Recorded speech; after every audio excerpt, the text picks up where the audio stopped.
Hello, Tiffany. Welcome to the Recovering Entrepreneur podcast. Hello, Bobbie. Thanks so much for having me today. Oh, it's great to have you. I am excited to share you with the world. Thank you. If you would like to start us off, I like the personal side first. So if you don't mind, maybe talk a little bit about where you're from, your family, animals, whatever. Sure. Okay. Sounds good. So I live in Missouri, just outside of St. Louis in a little town called Union, Missouri. And I have had my business for about 10 and a half years now, and I'm home based. So my home office is my world.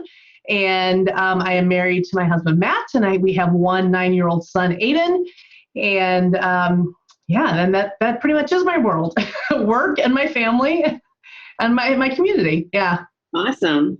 I like St. Louis. I love that museum. That's crazy that I'm too scared to go on the top of. It's the City Museum. Oh my gosh, that place is amazing. Yes. If anybody comes to St. Louis, you have to check out the City Museum, like no other place you'll ever experience. Exactly. We were there for 24 hours and we hit the museum, the train station, a game. Like we were trying to get it all in. Gosh. Yeah, it was a good time. I like St. Louis. I need to get back.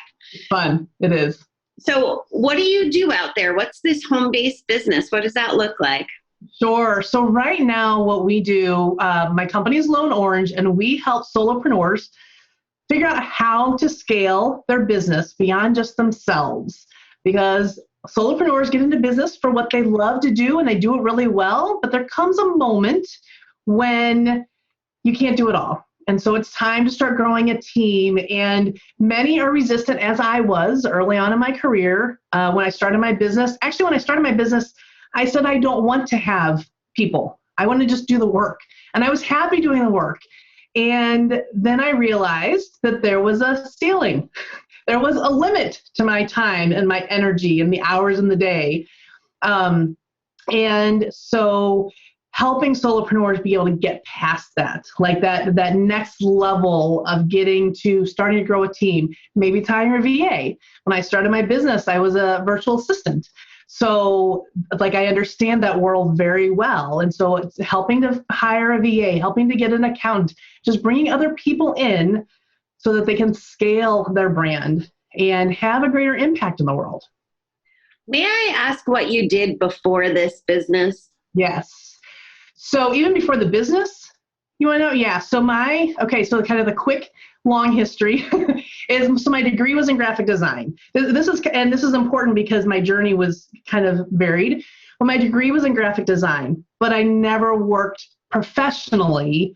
I never went to work for a company, because when I graduated, all I could see was myself sitting in a cubicle for 80 hours a week with somebody standing over me with a bullwhip saying, be creative, be creative.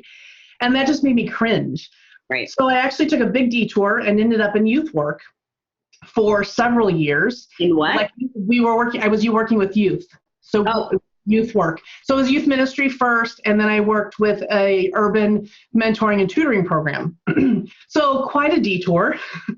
And then it came time where I just needed something different. I needed a new job. And so I had grown up with the company that I was with, and I had been a program person where I was actually working with the kids. And I'd kind of grown up in the company to become the administrator of the whole organization. So I had learned a lot. We were a nonprofit, and so we didn't have a lot of money to hire big ticket consultants and help, people to help me figure out how to do these things. So I had to figure out the accounting and the HR and how to hire people, how to fire people, how to manage people, all of those things that a small organization needs. I had to figure out kind of on my own. But then it came time where I was I needed something different. So I started looking around for a job to try to find something. But I had such a weird grouping of things, of skills that I had now obtained and things I enjoyed doing. There wasn't a job description for that. So I made my own. That's when I decided to become an entrepreneur. And at that point, because I was doing so much of the admin work, I said, well, I can help other people, other solopreneurs, other people with that back office stuff, because that's what I like to do. So that's why I started my business as a virtual assistant. And that's and then it's evolved from there into where we are now. And I can go into that more if you want, but I don't want to bore you with that story. Well, you actually got me. I was going to ask you a question, and now I understand it, because what I'm seeing, and I guess it's a struggle because I would just want everybody to have the skills and the gifts that you're talking about. And it sounds like you got them when you were working with that company, and you hit on the pain points, right? Hiring, firing, administrative, accounting. Like, as the solopreneur, you need to understand those things.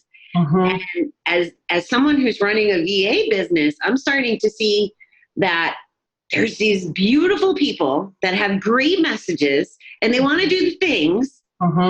But all this stuff that I took for granted in my corporate world, in my history, they don't have it. They don't have gifts. So I was wondering, you must see that, because that's who you're catering to, right? Totally. And truly, that aspect of it is kind of a recent revelation for myself too, because as with solopreneurs in general, we just do what we do really well. And so we just kind of move along, and we kind of assume that everybody knows the same things, which is not true.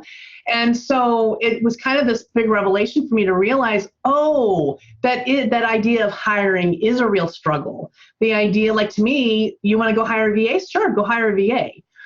But people are like, I want to hire a VA, but oh my gosh, that's stressful, and I don't know what to do. How am I going to find the right person? How am I not going to get burned? How am I?